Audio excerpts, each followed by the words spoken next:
France sends emergency teams and humanitarian aid to the Philippines to help the millions affected by Typhoon Haiyan. Vive la France, tweets Senator John McCain following the blocking of the Iran nuclear agreement by Paris. And the Greek government survives a vote of no confidence in Parliament. Hello, you're watching France 24, live from Paris. I'm Karen Roberts. Survivors of a super typhoon in the Philippines are growing increasingly desperate for aid. Authorities are struggling to cope with potentially the country's worst recorded natural disaster. The typhoon may have killed more than 10,000 people. As the sheer scale of the devastation slowly becomes clear, rescue workers appear overwhelmed in their efforts to help countless survivors of Super Typhoon Haiyan. Typhoon Haiyan, Usagi, Bopha, turning roads into rivers and cities into wastelands. These typhoons are just part of a long history of natural devastation in the Philippines. In the last century alone, at least 10 typhoons have killed more than 1,000 each time. Situated in the Western Pacific, the island country is in a typhoon hotspot. Warm water and moist air provide the energy to kickstart superstorms. Making landfall Friday and sustaining winds of up to 320 kilometers per hour and as much as 400 millimeters of rain in places. Many believe that Typhoon Haiyan is the biggest and deadliest storm in recorded history. 500,000 people have been forced from their homes, many of which no longer have homes to return to. Haiyan is the fourth typhoon to hit this year alone, and the third Category 5 to make landfall since 2010. Just last month, Typhoon Usagi hit the Philippines, triggering torrential monsoon rains and landslides, killing 20.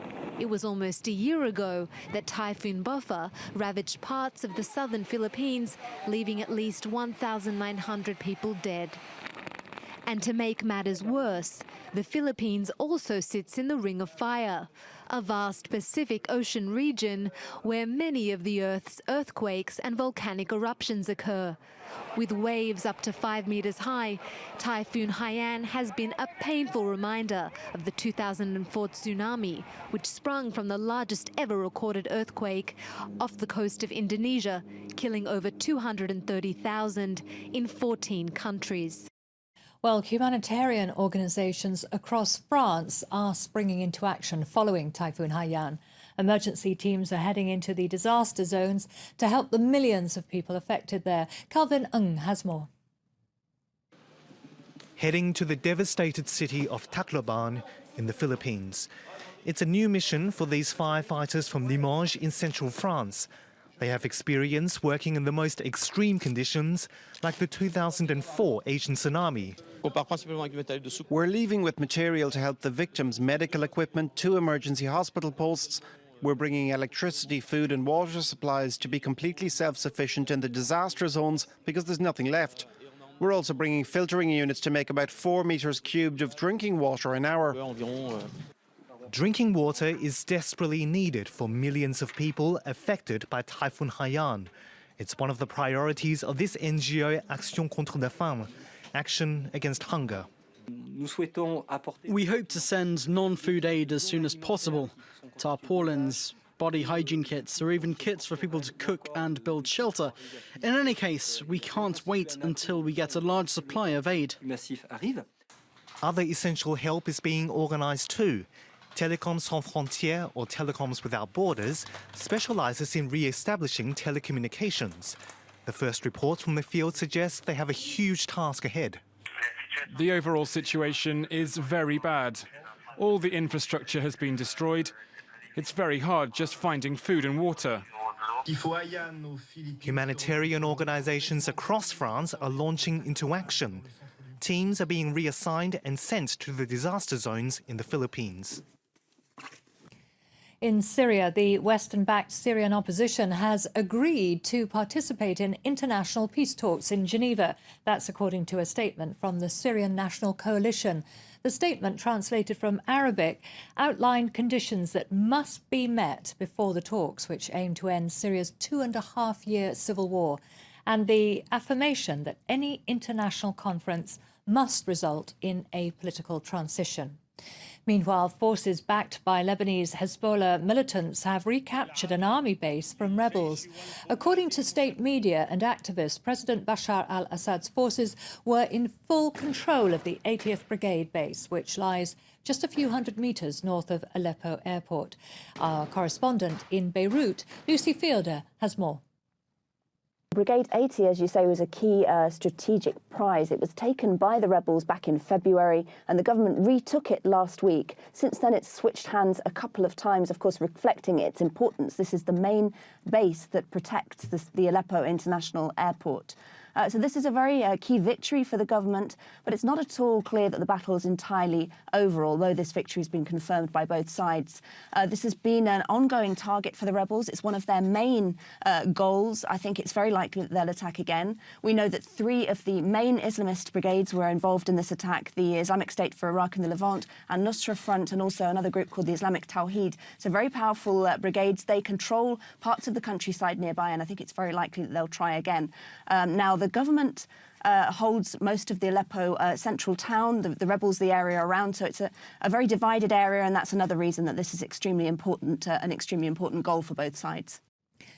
France put an unexpected spanner in the works at the Iran nuclear talks in Geneva, citing concern over Israel's security. The reaction from US conservative leaders was to lavish praise on Paris for blocking the agreement. One outspoken voice on national security issues, Senator John McCain, tweeted, "Vive la France." It leaves the 5+1 group having to sit down again on November the 20th to try to come to an agreement. Oliver Ferry has a roundup of international reaction to the breakdown in talks. Following the breakdown in the Iran nuclear talks, France was sticking to its guns. France was the only one of the 5+1 group to dissent on the deal, saying it left Israel exposed. France's stance wrong-footed the United States, which had been working towards a rapprochement with Iran after decades of no official contact. Secretary of State John Kerry said Washington had been proceeding with caution. We are absolutely determined that this would be a good deal or there'll be no deal. Now, that's why it's hard. That's why we didn't close the deal here in the last couple of days. However, Senator John McCain, known for being hawkish on Iran, welcomed the French move, tweeting "Vive la France" in support. In Tehran, President Hassan Rouhani said the international community missed a chance to bring Iran in from the cold. The world must know that without Iran, and without Iran playing a role, the region's problems will either not be solved or solved at a very drastic and deficient price.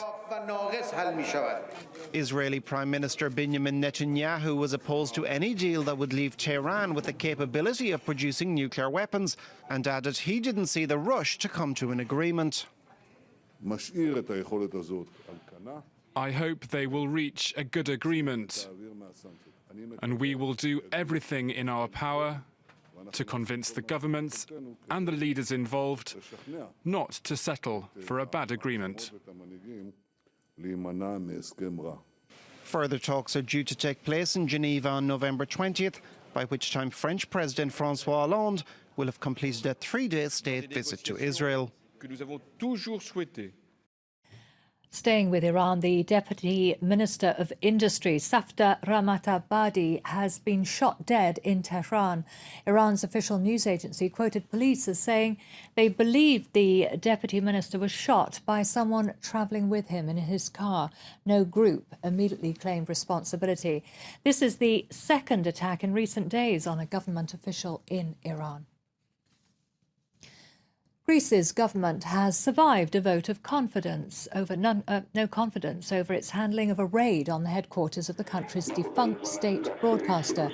Meanwhile, hundreds of supporters of the main left-wing opposition party, Syriza, have demonstrated outside Parliament. Well, earlier I spoke to our correspondent in Athens, Natalie Savarikas, for more analysis. it's one MP from the smaller party of the coalition government, the socialist PASOK. She came out with some pretty strong words. The MP, Theodora Zakri, actually accused the government of a surplus of social cruelty and democratic deficit. And that really begs the question of what next? I mean, if they lost one MP over just the handling of the defunct, as you mentioned, former, like the state broadcaster, what next when we have the budget that will need to be voted by the end of the year, a very painful budget that will include controversial reforms, an increase in property tax, etc., and a series of other legislation that needs to be voted. So the big question is, will the government be able to survive further such parliament votes when with only a majority of 4 MPs? And, well, ahead of the vote, there were hundreds of protesters. They're not going to be happy with the result, are they? No, not at all. But as you mentioned, it was pretty much expected. The protesters were called from Syriza, which is the main opposition party, left-wing opposition party, speaking to members of this left-leaning party earlier. They actually said that they didn't expect to win it, but they needed to make a point that the government's handling not only of the former state broadcaster by, asking the riot police to oust the former workers, but essentially failing to effectively negotiate with the international lenders. The government, when it was voted in, came in mainly because it had sent a message to the Greek voters that it would try and change the austerity recipe, and it has failed on that one, or it has achieved very little. So it was mainly a point to be made that the Greek government, led by Antonis Samaras, the conservative leader, needs to act, and needs to act fast, or else the pressure, not only from the left-wing Syriza party, but increasingly from the rest of the parties as well, will increase, and it could actually lead to snap elections much earlier than what Prime Minister Samaras said today, much earlier than 2016 as expected. The Democratic Republic of Congo and defeated M23 rebels are to sign a peace deal on Monday. It'll end a 20-month revolt in the east of the country, where other militias still roam. The rebels gave up their insurrection last week after the army, backed by UN force, routed them from their hideouts. The peace deal is to be signed in Uganda's capital, Kampala. The scene is Uganda, several kilometers from the Congolese border. These people fled the final battles between the Congolese army and the M23 rebels. Now that the rebels have surrendered, those who fled are collecting their animals and belongings. We are sure that peace is coming to our country, and that is why the majority of us are trying to go back to the Congo. Going home is complicated for some. The Rwandaphone Congolese are afraid. They have been accused by authorities of supporting the rebels. People have been killed. We lost everything we had and are here with nothing. We've heard that some people are still fleeing the Congo while others are returning. So we don't know if the war there is over or not. Some prefer to stay in this transit camp, now home to about 5,000 people. It is forbidden to film inside, but the camera team noted the presence of M23 child soldiers. Ugandan officials say some 1,500 rebels are in the country. Their future will be decided in Kampala during peace talks scheduled for Monday between Congolese officials and negotiators for the M23 rebels. We are lucky to have this opportunity for peace. It will be put on paper, and this will allow the cleaning up of the security situation. This will also allow the refugees and internally displaced people to return home in an established manner. The M23 negotiators know that after the military defeat, they have little room to maneuver. They will be forced to accept the conditions laid down by Kinshasa. That's it for now. More news coming up.